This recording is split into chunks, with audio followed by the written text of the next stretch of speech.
मित्रांनो, प्रत्येकाचा काळ असतो. तुमचाही काळ होता, त्या काळात तुम्ही आजी सैनिक म्हणून काम केलं.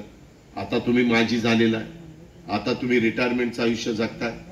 त्याच्यामुळं माझी तुम्हाला विनंती आहे की तुम्ही लक्षात घ्या, ही भावकीची आणि गावकीची निवडणूक नाहीये. ही देशाचं 140 कोटी जनतेचं भवितव्य ठरवणारी निवडणूक आहे. तुम्ही भावनिक होऊन या निवडणुकीकडे बघू नका. तुम्ही भावनिक होऊन या निवडणुकीकडे बघू नका.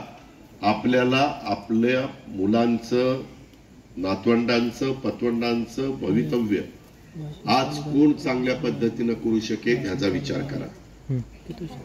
आणि हा विचार केल्यानंतर तुम्ही हाही विचार करा, जसं तुम्ही सैनिक म्हणून लढत असताना तुमचा प्रमुख ह्याचा नेव्हीचा किंवा मिलिटरीचा किंवा एअरफोर्सचा हा तिथं खमक्या असेल तर त्यांच्या लिडरशिप खाली तुम्ही लढता.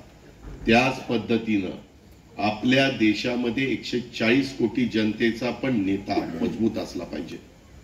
आज आम्ही ज्यांचं समर्थन करतोय, आम्ही ज्यांच्या पाठीशी उभं राहतोय ते आहेत नरेंद्र मोदी.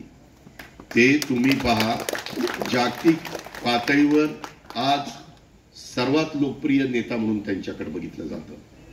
आज परदेशामध्ये देखील त्यांनी भारताचा नावलौकिक वाढवण्याचं काम केलंय.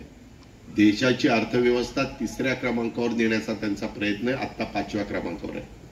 ह्या सगळ्या गोष्टी बाबांनो लक्षात घ्या. एकदा अर्थव्यवस्था जगामध्ये 3ऱ्या क्रमांकावर गेली तर त्याचा डायरेक्ट इनडायरेक्ट फायदा त्या भारत देशाला, त्या देशाला होत असतो. तो आपल्याला होणार आहे. आणि म्हणून आज आम्ही काय म्हणतो की नरेंद्र मोदी साहेबांना पंतप्रधान 3ऱ्यांदा करायचं. आमचे विरोधक त्यांनी नाव सांगावं कुणाला पंतप्रधान करायचं. त्यांच्यात एक तरी जण पंतप्रधान पदाच्या संदर्भामध्ये 18 पगड जाती, 12 बलुतेदारांना एकत्र हा देश अनेक नाना रंगाचा, नाना जातीचा, नाना धर्माचा आहे आणि सगळेजण राहत आहे. बाबासाहेबांचा संविधान सगळ्यांना एक संघ ठेवत आहे. बाबासाहेबांची घटना सगळ्यांना न्याय देते. काही जण आरोप करतात हे घटना बदलणार, हे संविधान बदलणार, हे निवडणुकाच घेणार नाही. दादांत कुठं आहे? आज विरोधकांना मुद्दा नाही.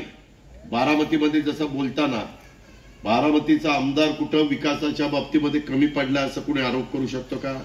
एकही करू शकत नाही.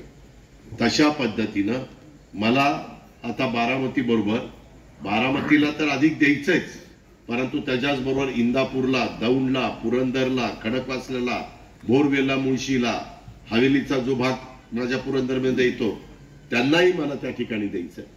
आणि ही देण्याची धमक आणि ताकद निश्चितपणे ह्या अजित पवारांच्या मध्ये आहे.